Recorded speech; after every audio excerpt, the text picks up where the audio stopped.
Hey everyone, welcome back. So in the previous video we discussed about some of the things such as building our data onto S3, then we built a crawler, and then we built a Athena table on top of it. Now in this video what we're going to do, we're going to be writing our transformation script, and then we're going to be building our final data warehouse. So let's get started. So now here's the relational data model that I've built. Now the thing is, this project is not about purely analysis. The main objective of this particular project is to give you understanding of how to build ETL pipeline and how to build a data warehouse, because we've been learning all these things in our previous videos. So we're going to be implementing everything in one project series by doing all the things that we learned in the previous video. So this is what the data model looks like, and I will link down the data model in the description. So this data model is not perfect at this moment, but I've just joined it based on some of the primary keys. So in this, the FIPS is the primary key in most of the table, and this was also written in the documentation that you can also refer in the description. So based on the FIPS and the state and the county, all the other columns, I have joined these tables. Again, there are a lot of faults in this particular relational data model, but again, as I told you, this project is not purely analysis project. If this was the analysis project, then we could have spent more time building data model rather than writing ETL jobs and all the other things. But this is what the data model looks like. Now what we need to do, we need to build our dimension model and build a data warehouse on top of it. So if you remember, in the previous videos we discussed about two different schemas. One is the star schema and the snowflake schema. If you haven't watched it, you can go to previous videos and watch it. So star schema is basically, we have the fact table in between and we have the multiple dimension table that are connected to it.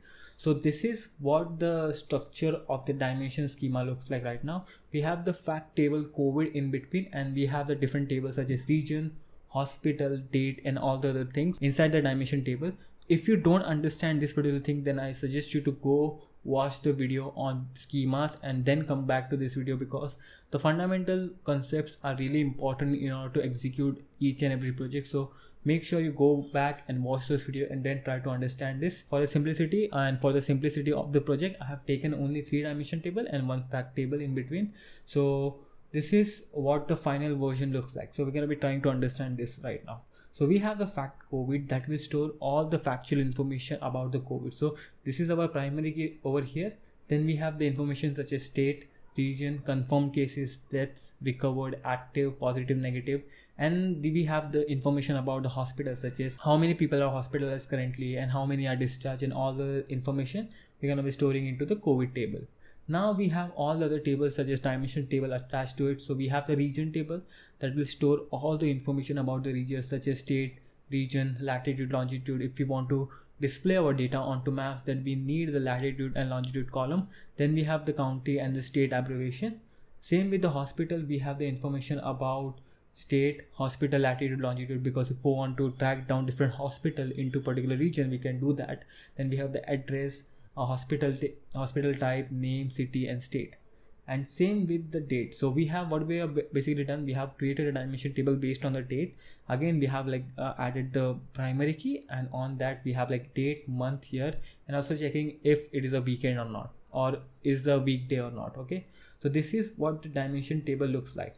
Now let me open the Visual Studio. So this is what our steps are going to be. We have the relational data model, and after relational data model, we want to build a dimension model. So we have already created the visual representation of the dimension model, but for that to be achieved, we need to write ETL job. So we're going to be writing ETL job in Python. Okay, so now before writing ETL job, what we need to do, we need to connect to Athena and query those database. So connect to Athena and query data. So then we have the relational data model. We're going to connect to Athena and then do some ETL, then build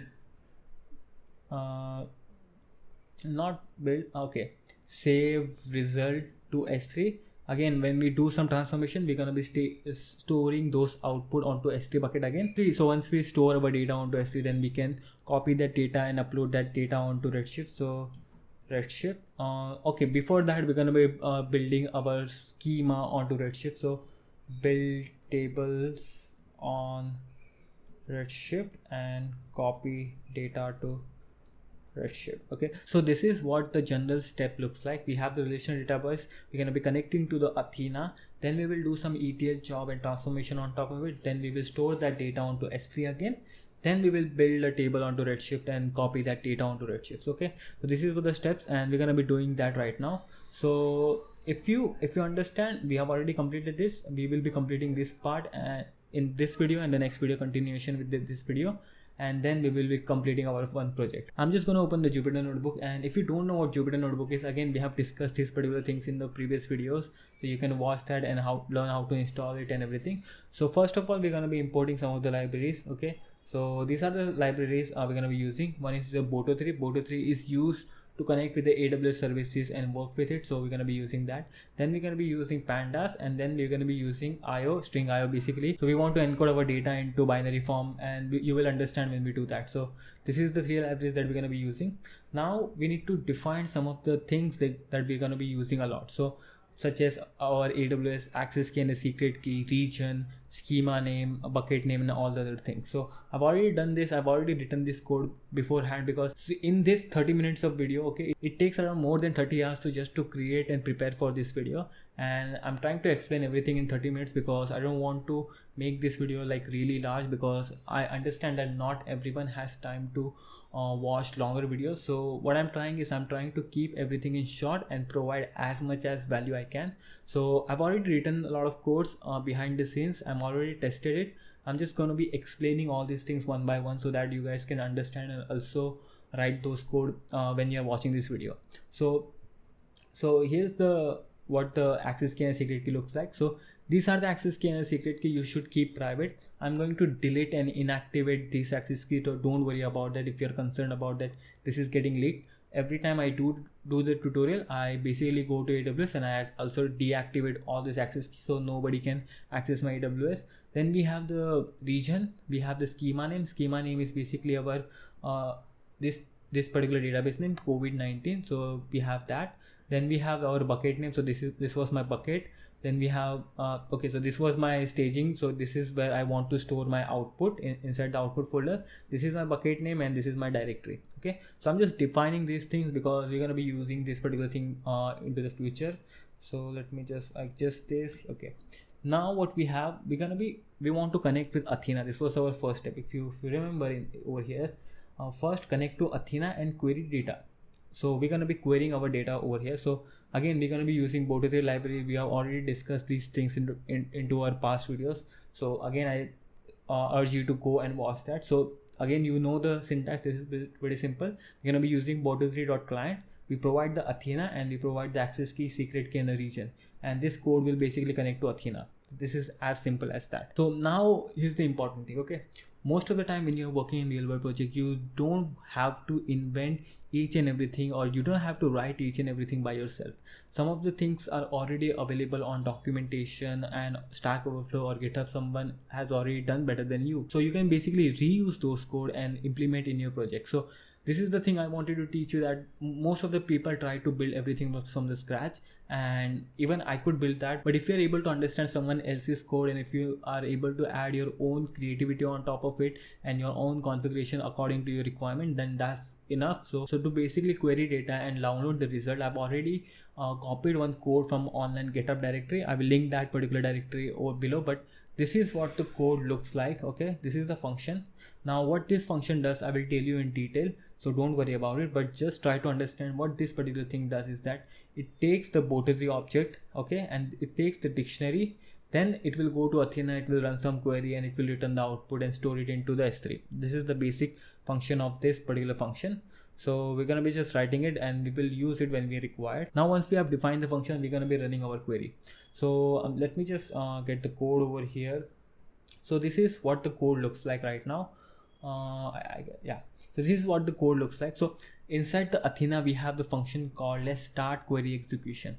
It takes around multiple parameters. One we have is the query string. This is basically your SQL query. You can pass the select star from table name. So this is our first table, Enigma JHUD. This was the first table, so we're going to be using that. So select star from Enigma JHUD.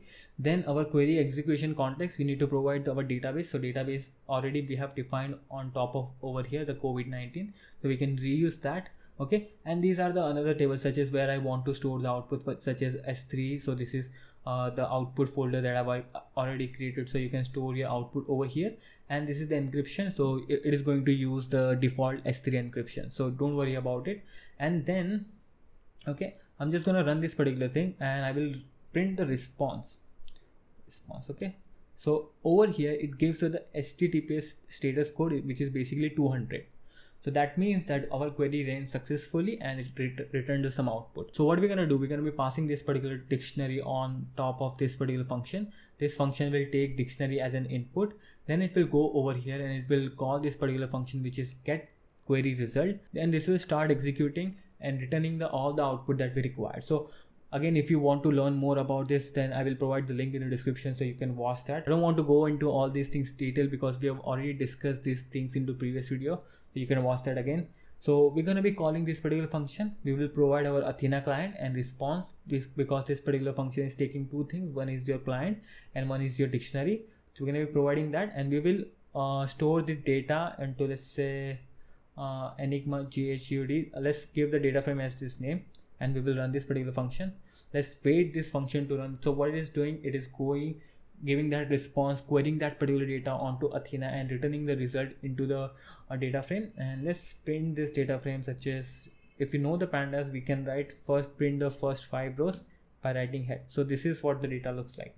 If you see FIPS admin to provenance state country region, let me go to Athena, okay, and let me query this particular table also. So as you can see, we have FIPS admin to provenance state country region last updated latitude longitude. Over here we have the same information. So we basically queried Athena data and stored it into the pandas data frame. We already have that information right now. So we already have the information for this particular table. Now we're going to be repeating this process for all the different tables that we have. So we have around like 10 tables available over here. So we want to get all this data into our pandas data frame. So I'm just gonna copy those queries for each and everything. So the process is pretty simple. You just have to change the table name and you just have to change the variable name where you're gonna be storing that data. So I'm just gonna copy this. Okay, so we have like NY times data in USA county, and I'm storing that particular data onto this variable. Everything else is same. So I'm just going to run this and it will return the final output. Same I'm going to do with all the other database. So let me do that. This is for the state, then this is for the country code, then we have this for the data count population. If you want to see, I can literally print this particular head. And you can see the data, we have the data for all this. So you can basically test it and try to understand, like, do we get the data or not. So I'm just gonna run all this query that we have already created so that we can save our time and focus on the more important things. So this is the same process. You can if you write this particular query once, then you can copy paste it and do the things again and again. Okay, you can do that. Then this is the last table, the abbreviation. Over here, yeah. So this is the final table now. So this is our final table now. When we created this table, there was a problem with this particular one table. So when I was working with this particular table, such as a static dataset abbreviation, and if I go to Athena and try to query this particular table, preview table, you will see that it is giving the column header, the column name as col 0 and col 1, and the actual column names are getting stored as a value, the state and abbreviation. These two values should be as a column name, considered as a column name rather than the value. So this is some kind of error, and this happens because the glue crawler could not detect that this is the column name or something. So this happens generally. So there are like different ways you can fix this particular thing over here. Only you can fix that particular thing onto glue. But what I have done is I'm going to fix this particular using the code into the pandas. So over here, as you can see, we have the column name as col 0 and col 1. If you see all the other data frame we have, they have the proper column name stored. So again, the col 0, col 1, what I'm going to do, I'm going to replace this col 0 to col 1 to this particular name onto the data frame. So again, I've already written the code and I will try to explain you everything. So this is what the code does. Okay, so there is a function in pandas which is the ilog. Okay, so what we are taking this data frame dot ilog, we are first grabbing the first row, which is this one, state and abbreviation, and storing it into the new header row. Okay, so let me just run this particular query. I'm just gonna run this and I'm just gonna print new header, and as you can see, it is storing state and abbreviation into this particular variable. So now what I'm going to do, I will copy the entire data frame from first row because we want to skip this particular row. So this is our 0th row. So I'm going to slice it, this particular data frame, and store it again onto the same data frame.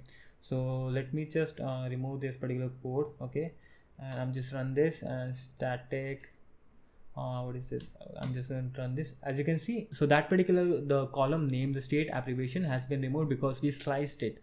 Now if you don't know slicing, again you go and watch the Python tutorial. I've already talked about all these things so you can understand it.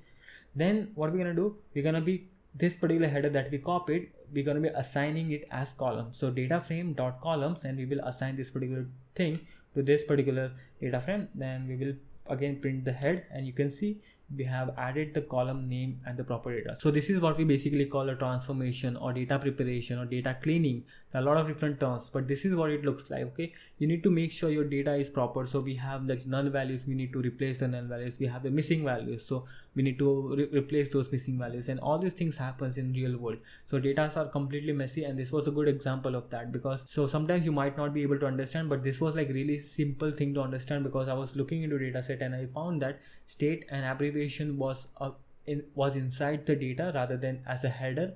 Now if you have been working with this data set in the last videos, and if you've been following, then you might have found it. Then if you found it, then congratulations, you are doing good. So till now what we have done, we have like relational data model ready. We connected to Athena and queried our data set. Now what we're gonna do, we're gonna be doing our ETL job in Python. Okay, so ETL basics, this is like a really basic transformation. For our ETL, what we're gonna be doing, we're gonna be converting our relational data model into the dimension model. So our focus is to create 4 tables. One is your fact COVID with these columns, the hospital, region, and dim date. Okay, so there are multiple ways you can literally do this particular thing onto Athena. You can write the SQL query and get it done, or what we're gonna do, we're gonna be using Python to achieve the same output. So it doesn't matter what you use. The only thing that matters is that you get the final outcome.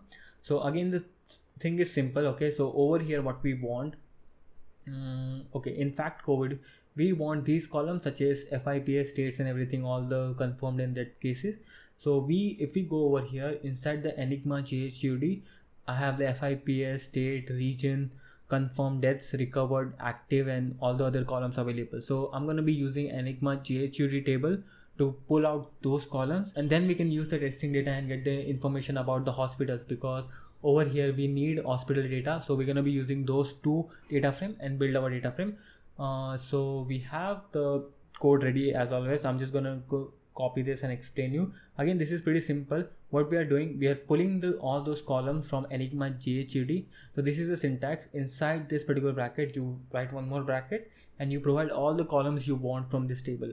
Same with the, so I'm just going to store this over here into fact COVID1. I'm going to store second data frame using the testing data, and I'm going to fetch all the data that I wanted, such as positive, negative, hospitalized currently. So these all column matches this particular schema. So I'm just gonna so I've already referred these things and built this. So if you start doing these things from the scratch, it will take around 1 to 2 hours to build entire thing, because you need to go understand the connection and get the data. So I've already pulled that data, and then you can use the pandas merge and then provide both the data frame and provide the column, which is our FIPS, the primary key, and you can provide the join such as inner join, left join, right join, outer join, based on the different things. So I'm just going to use the inner join and try to get the compact data. If you don't know what these joins are, again refer to a SQL tutorial. So I'm just going to run this and I'm going to print this particular thing.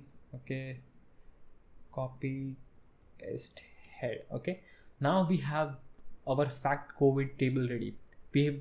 So this was really simple. Okay, so this was really simple. We did not have to do like big transformation. We just joined 2 tables and got the required columns from this table.